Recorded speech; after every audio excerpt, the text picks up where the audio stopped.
Ndugu zangu, kama ambavyo tunavyoendelea kufuatilia chaneli yetu hii, bado msemo wetu ni ule ule kwamba haiishi mpaka iishe. Iran tangu mwanzo wa vita walikwisha apia na kuielezea dunia kwamba vita hii ima tufe wote na ima tupambane mpaka damu yetu ya mwisho.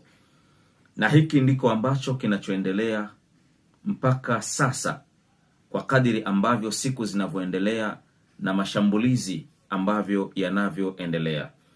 Ikumbuke kwamba lango la Hormuz bado limeendelea kuwa ni sehemu ya mamezeo ya meli za Marekani pamoja na meli za nchi za magharibi. Lango la Hormuz imeendelea kuwa ni sehemu ya umwagaji wa damu, lakini lango la Hormuz imeendelea kuonyesha kwamba ndiyo shingo ya dunia.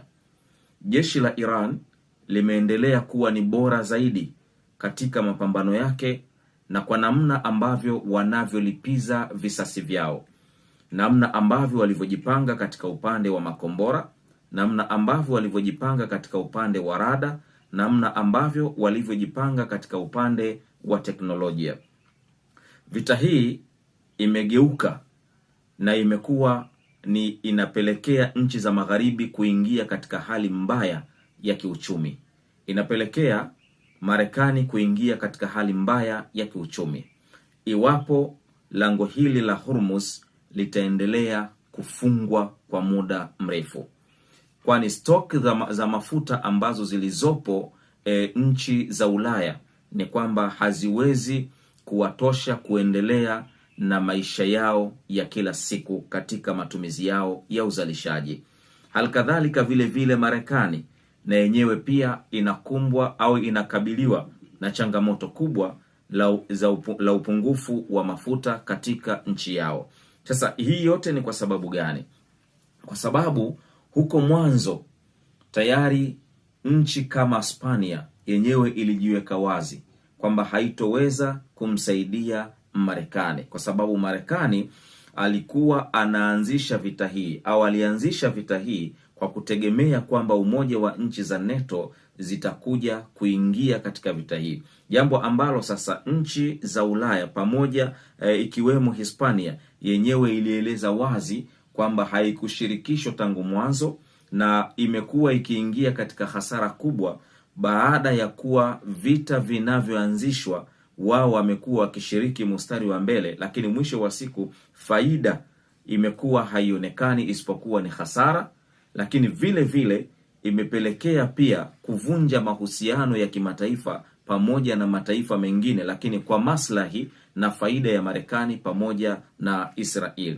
Kwa hiyo nchi pia za Ulaya kwa kuwemo Ufaransa, Uingereza, Ujerumani pamoja na nchi zingine, na zenyewe zilikataa kushirikiana na Marekani katika uvamizi wa kivita nchini Iran, kwani falsafa yao waliamini kwamba vita au matumizi ya nguvu na matumizi ya silaha sio sababu ya kuweza kumaliza mgogoro ulioko nchini Iran, bali waliamini kwamba diplomasia ndiyo njia pekee ambayo itakayowafanya wao waweze kufanikiwa na kupata maslahi mapana na faida iliyokubwa kupitia nchi ya Iran.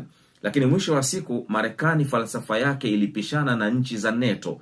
Wao waliamini kwamba njia pekee ya kuweza kutawalia rasilimali zilizopo nchini Iran ni kwenda kufanya mabadiliko na kuondoa utawala wa Irani na kisha kuingiza utawala wao, kuivamia Irani kijeshi, kwamba ndio njia ya kuamua matatizo yao na ndio daraja la kufikia kwenye maslahi yao, ni kuivamia Irani kijeshi kwa kisingizio kwamba waondolewe katika mpango wa matumizi au uzalishaji wa makombora ya nyuklia, lakini pia uzalishaji wa makombora ya masafa marefu, ballistic missiles ya masafa marefu.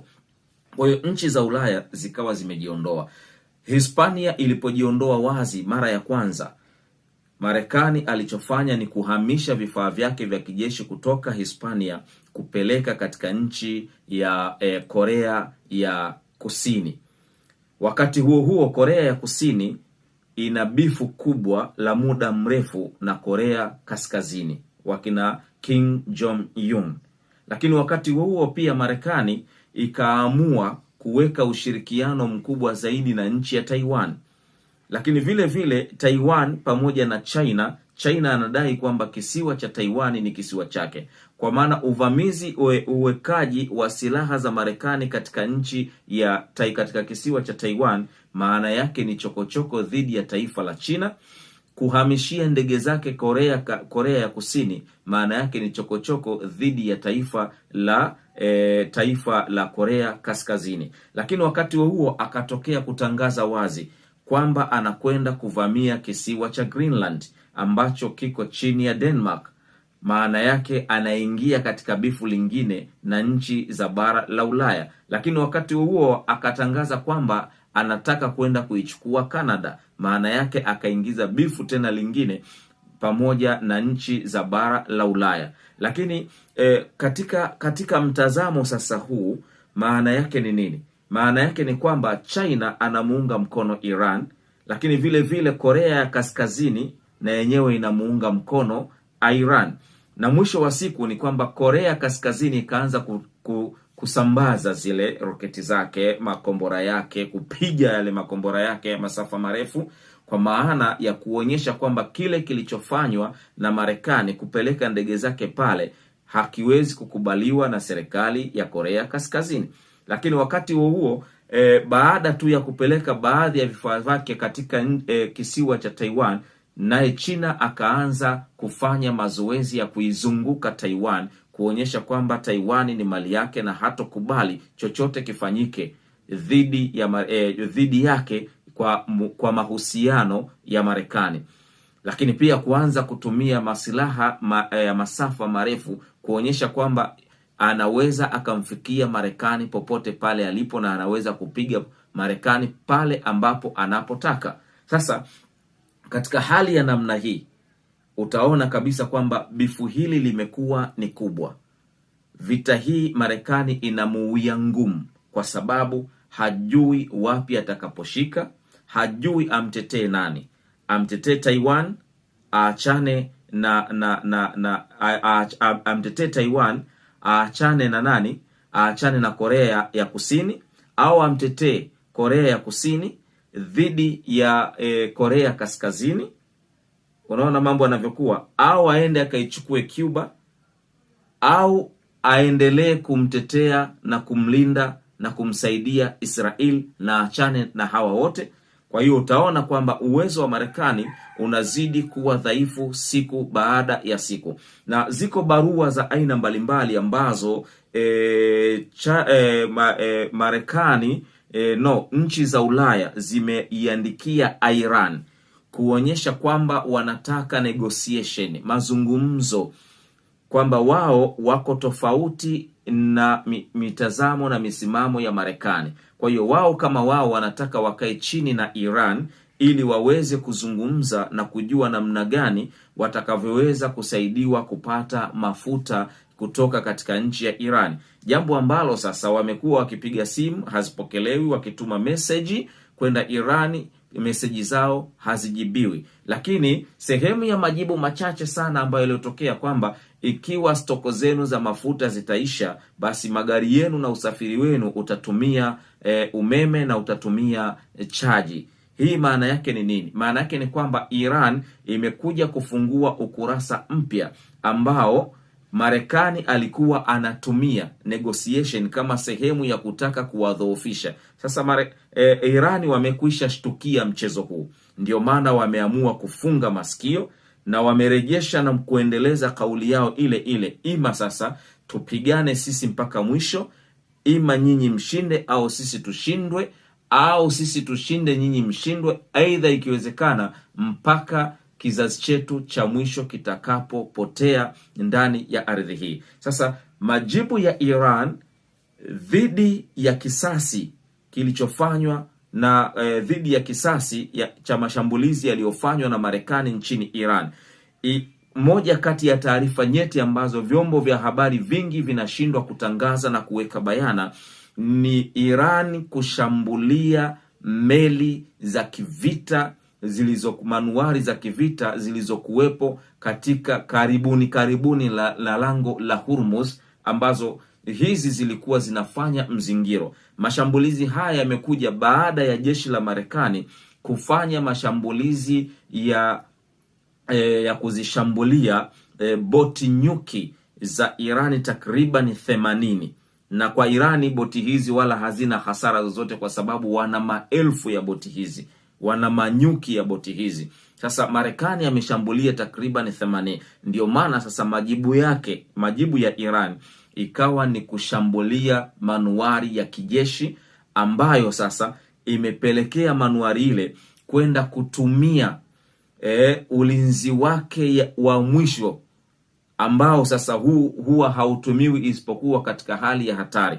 Lakini Irani ameweza kushambulia na kuingiza makombora yake, tena makombora mapya ambayo haijapatwa kutumiwa katika vita ambavyo vilivyoanza tangu tarehe 1, makombora ya aina ya Rauzak ambayo yameweza kutumiwa, Rauzak Shahbaun ambayo yametumiwa katika kuiangamiza meli hii. Unaweza ukaona katika video hii namna gani mashambulizi yalivyokuwa. Huyu ndiyo Muirani. Ndugu zangu, taifa la Irani linajua kwamba negotiation ambayo iliyokuwa inatengenezwa kwa muda mrefu na wao walikuwa wakiitikia, imetambua fika kwamba negotiation hiyo ni moja kati ya mbinu zilizokuwa zinamfanya Marekani ajipange ili aweze kufanya mashambulizi ya kushtukiza katika maeneo mengine. Ndugu zangu, kabla ya kuendelea, ni kukumbusheni, ikiwa ndiyo mara yako ya kwanza unajiunga na channel hii na kufuatilia vipindi vyetu, basi usiache kubonyeza alama ya subscribe, usiache kushare, usiache kulike, usiache kubonyeza alama ya kengele, lakini pia usisahau kukomenti. Kupitia chaneli yetu hii ya Sha'arawi TV utapata makala zetu mbalimbali za kisiasa, lakini pia utapata makala mbalimbali za diplomasia sanjari na masuala yanayohusiana na sayansi ya jamii. Ndugu zangu, siku zote tumepata kuzungumza kwamba matumizi ya silaha sio njia sahihi ya kukufanya wewe kupata haki yako. Matumizi ya nguvu sio njia sahihi ya kukufanya wewe ufikie malengo yako. Matumizi ya vita au njia ya vita na mapigano sio njia sahihi ya kukufanya wewe ufikie yale malengo yako ambayo unayoyataka. Maana yangu ni nini? Maana yangu ni kwamba leo hii nchi hizo ambazo leo zinatuhamasisha katika kufanya mambo yetu kwa kufuata mitazamo yao ya kidemokrasia, nchi hizo ambazo leo zinatamba duniani kwa kufanya kwamba wao ndio watetezi wa haki za binadamu, nchi hizo ambazo leo zimekuwa zikishawishi vijana wetu kuingia katika migogoro na vita ya wenyewe kwa wenyewe kwa kisingizio cha kutetea maslahi yetu, tukachoma nchi yetu, kwa kisingizio cha kutetea maslahi yetu tukauana wenyewe kwa wenyewe, kwa kisingizio cha kutetea maslahi yetu tukatengana wenyewe kwa wenyewe na kuingiza uadui wenyewe kwa wenyewe. Leo hii wao wamekuwa ndio wa kwanza kuanzisha fujo duniani, kuanzisha uvamizi dhidi ya mataifa mengine kwa sababu ya kuchukua mali zao, kuanzisha makundi ya waasi kwa malengo ya kuwatumikia wao. Kwa hiyo lengo langu mimi ni kwamba iwapo migogoro yetu itatokea, ni lazima tujifunze katika taifa la Irani namna gani wanaweza kutatua migogoro yao. Hakuna taifa lolote duniani ambalo ndani halina changamoto, iwe changamoto za kiuchumi, iwe changamoto za kielimu, iwe changamoto za kimatibabu kwa maana ya mahospitali na kadhalika, iwe changamoto za miundombinu, iwe changamoto namna yoyote ile, ukosefu wa ajira na kadhalika. Lakini mwisho wa siku ni kwamba inapotokea uadui wa nje kutaka kuvamia ndani na kuwachonganisha, hawa wote huacha hizi tofauti zao na migogoro yao na hushikana pamoja, na mwisho wa siku wanatanguliza maslahi ya taifa lao kwenda mbele, kwa maana ya kuwa pamoja na kuamini kwamba amani ndiyo msingi wa diplomasia, amani ndiyo msingi wa uchumi, amani ndiyo msingi wa elimu, amani ndiyo msingi wa afya, amani ndiyo msingi wa miundombinu, amani ndiyo msingi wa ajira katika mataifa hayo, amani ndiyo msingi wa uwekezaji. Sasa haya yote tunajifunza kupitia taifa la Irani, kwamba walijaribu nchi za magharibi pamoja na Marekani na Israeli kutaka kuwachonganisha, lakini mwisho wa siku sasa, baada ya kugundua dhamira hiyo, wote waliacha tofauti zao na wakaamua kukaa pamoja na wakaungana kwa sababu ya maslahi ya nchi yao. Ndiyo maana mpaka leo vita hii imekuwa ni ngumu. Vita hii Marekani anashindwa pamoja na Israeli kwa sababu mbinu zao zimekwisha julikana na mikakati yao imekwama. Kwa hiyo nini watakachofanya? Hakuna njia yoyote ya kuweza kufanya isipokuwa ni kurejea katika negotiation. Jambo ambalo sasa Irani ameshasema kwamba ni bora tumalizike, ni bora tushinde au tushindwe, lakini tutapigana mpaka damu yetu ya mwisho, na hakuna maswala tena ya kukaa chini. Ndio maana hata wakipigiwa simu tayari wamekuwa hawapokei simu hizo. Kwa hiyo game imebadilika kwa maana Iran, China pamoja na Urusi, hawa ndio wababe duniani, wamejiunga pamoja na wababe wengine. Ikumbuke kwamba nchi za Ulaya wamekuwa wanashindwa kufanya chochote kile. Kwa sababu gani?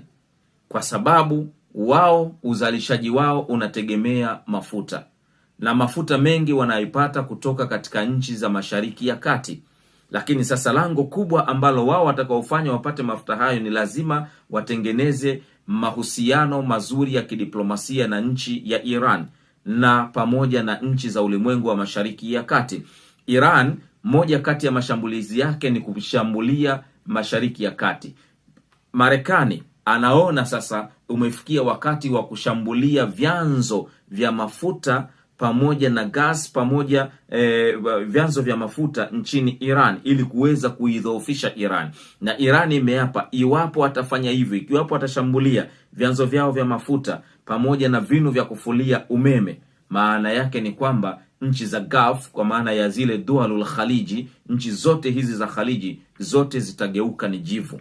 Kwa sababu gani? Kwa sababu Marekani amewekeza makampuni yake makubwa ya Google, Facebook pamoja na Apple pamoja na mitandao mingine, wamewekeza sana katika nchi za Mashariki ya Kati ikiwemo Oman, Qatar, Dubai pamoja na Bahrain na miji mingine. Kwa hiyo Iran target yake kubwa ni kuhakikisha kwamba anamdhoofisha Marekani, ni pamoja na kushambulia huko. Lakini wakati huo imeripotiwa kwamba Irani anajiandaa kutengeneza makombora ya masafa marefu ili kuweza kuishambulia moja kwa moja Marekani. Yaani istosheke tu na kushambulia katika kile kisiwa cha Ghasia ambacho Marekani ambacho kinamilikiwa na Uingereza, na alimpa Marekani kwa ajili ya kwenda kuweka basic yake ya jeshi. Irani alishambulia moja kwa moja, na kisiwa kile kiko umbali wa takriban kilomita 4,500, lakini Irani aliweza kushambulia moja kwa moja pale, akituma sehemu ya salamu kwamba nina uwezo wa kushambulia nchi yoyote barani Ulaya. Sasa leo hii anajiandaa na kutengeneza, aidha anatengeneza mabomu ya masafa marefu kuweza kuifikia Marekani moja kwa moja, kwa sababu kutoka Iran kwenda Marekani ni zaidi ya kilomita 13,000 takriban. Kwa hiyo Iran anatengeneza mabomu hayo ya kuweza kufikia maeneo muhimu katika nchi ya Marekani, jambo ambalo sasa Rais Donald Trump amekuwa anachanganyikiwa, na vikao vya ghafla vimekuwa vikiitwa mara kwa mara na Congress kujadili namna gani wanaweza wakatoka katika vita hivi.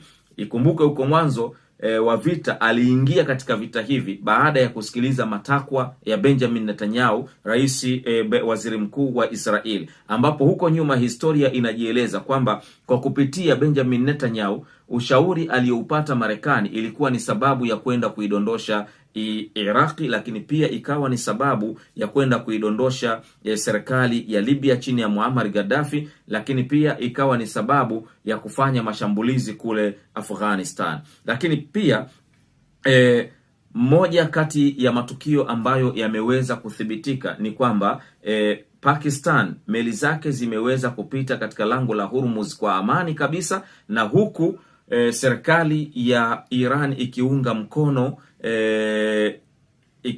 mkono serikali ya Pakistani kwa kuwa pamoja tangu mwanzo wa vita. Kwa hiyo hapa maana yake ni nini? Maana yake ni kwamba majeruhi wote ambao waliokuwa wanapatikana nchini Qatar pamoja na Bahrain walikuwa wanakwenda kutibiwa katika moja ya hospitali zilizopo katika nchi ya Afghanistan, katika nchi ya Afghanistan. Kwa hiyo Pakistan ilichofanya ni kufanya mashambulizi, kutumia mgogoro wao na Afghanistan kufanya mashambulizi katika hospitali ile. Maana yake ni nini? Maana yake ni kwamba wale askari wote waliokuwepo katika makambi ya Marekani nchini Bahrain pamoja na Qatar pamoja na Kuwait walikuwa wakitibiwa Afghanistan.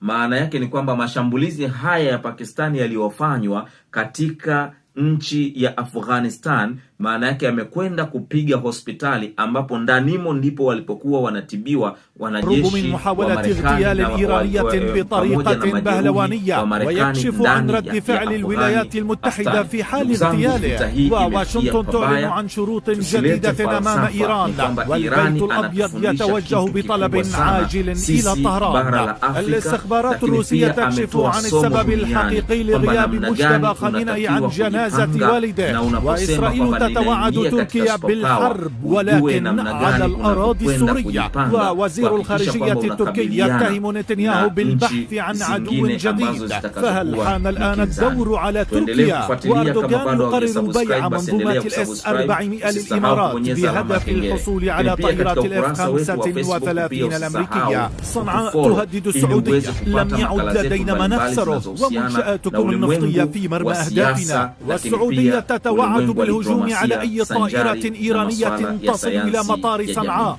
والحوثيون يعلنونها افعلوا ذلك إن استطعتم. وتوغل إسرائيلي جديد في الأراضي السورية، وواشنطن